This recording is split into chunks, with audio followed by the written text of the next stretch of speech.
Hey everyone, it's me, Chris from Body Nova Fitness Coaching, and I made the video about planning, planning for your macros, things like that, and this goes hand in hand with that.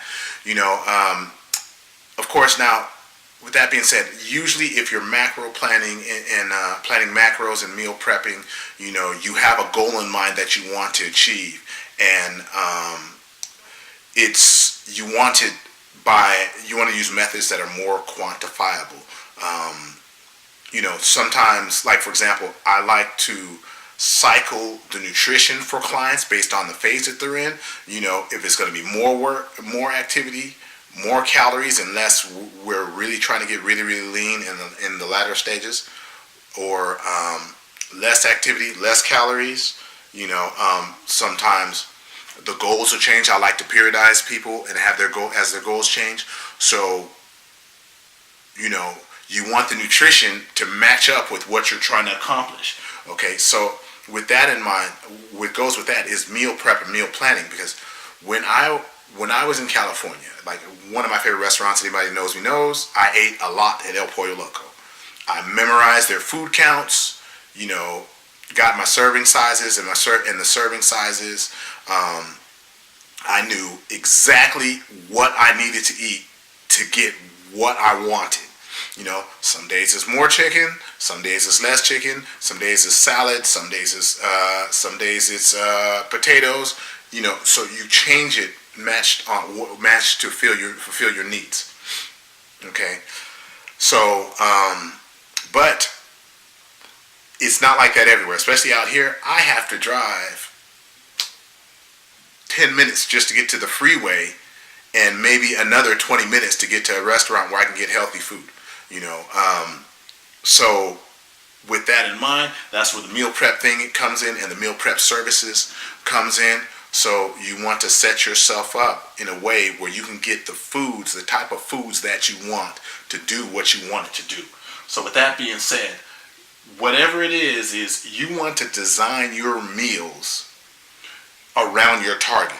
Okay, you don't want to just like randomly start throwing stuff in there, because it may not be in accordance with your goal. So if you want to, if you have fat loss and 2,000 is your calorie goal, you want to set up your program with your meal prep to where you're going to fulfill that. You know what I mean? If you have goals for targets for carbs, proteins, fats, macro targets, like mentioned in another video, you want to set everything up to match with that. You want everything to flow together. Okay?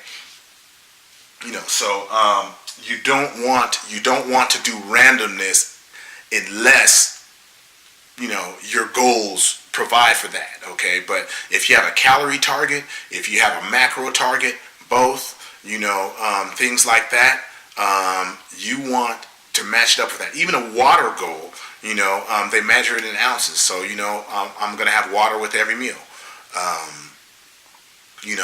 But in order for me to get my target, which would be 100 ounces, if I ate 5 times a day, I'm going to drink 20 ounces of water with those meals. Not everybody should have the target of a gallon per day. I'll usually use between 0.5 and 0.7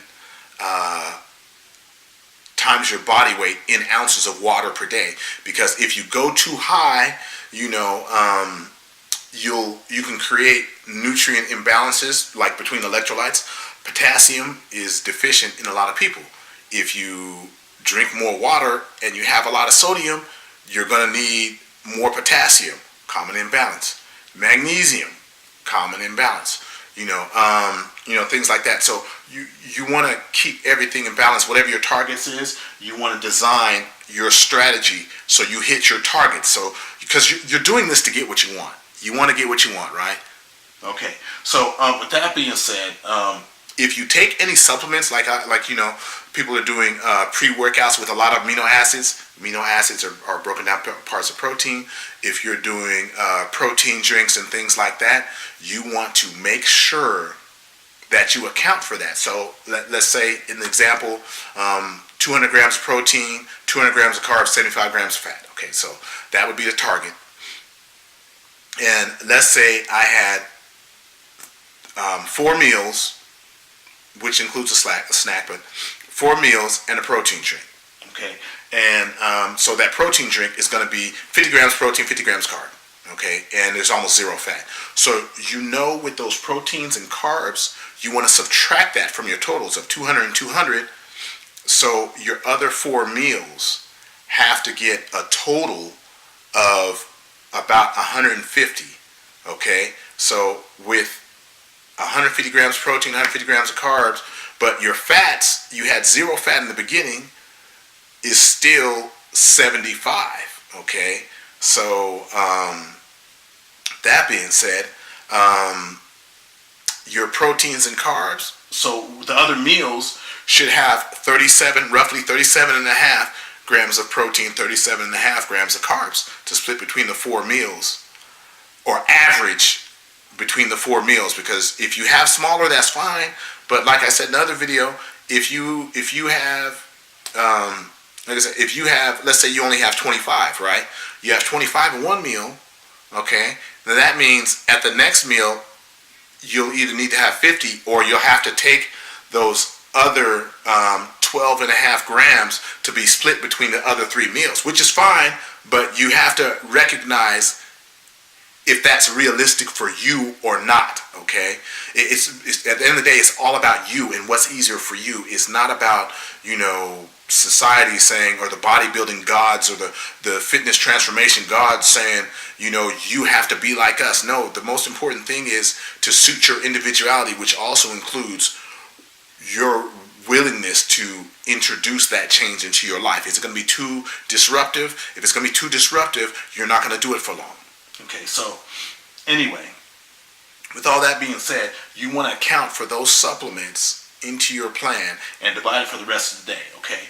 I always like to start with by feeding my meals into the app. So as I'm prepping, I'll say, okay, well, let me see. I'm going to have ground beef. Okay, but I'm doing these pre-prepared, so I can't do it raw, measure it raw. I have to measure it cooked.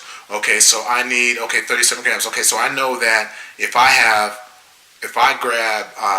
cook, let's say I cook 20 ounces of ground beef, okay, of raw ground beef.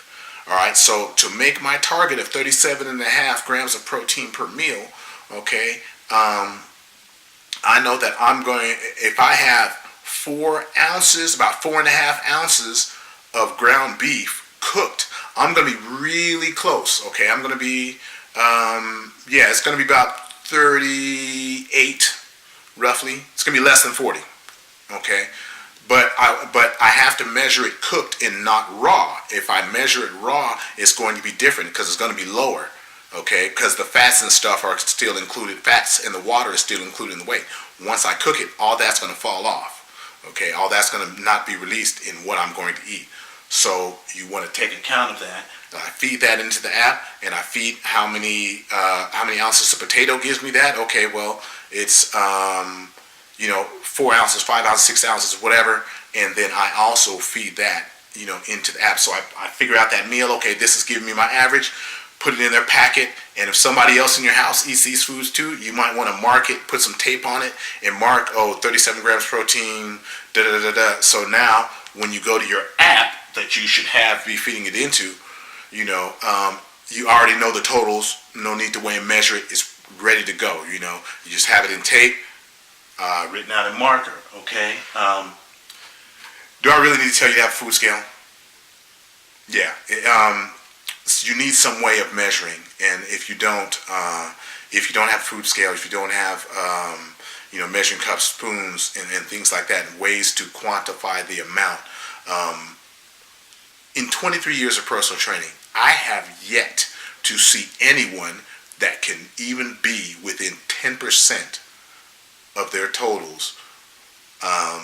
If they did it themselves, meaning no prep service, no asking the restaurant manager how much does this weigh or whatever, or see if the cooks give me this amount.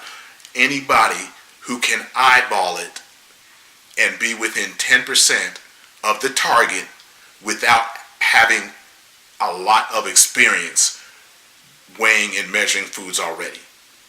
Once you have the experience, it's much easier. But if you haven't done it before, I have yet to meet anybody to do it, and I would challenge anyone who does not have that experience to try to do it on video. And show me the video show me the video. Anyway, that being said, so you're mastering your prep. You're getting it all together. You're finding the foods. Later in this video, you'll see that I have a meal with. I saw a recipe for shortcake. It was a lower carb shortcake, and they put it with strawberries and cream. And I was like, yeah, I can do that. Word, yeah. So I go there. I'm like, dog, you ain't gonna bake no damn shortcake. So the Klondike Cakes people, they make a waffle, which is very easy. I can just throw it in the toaster. And but 2 waffles is 12 grams of protein, 27 grams of carb, and I think the fats were like minimal, like maybe less than like 2 or 3 or something like that. So I can take these, add heavy cream to it, which basically we turn into whipped cream, add a cup of heavy cream to that, whipped cream basically, and add strawberries, which you can have a whole cup of strawberries. A whole cup of strawberries is only 17 grams of carb. Okay, so my carbs intake is in the 40s, and whatever meals I choose to have with that. If I have eggs and ground beef, I can stay on target pretty easily.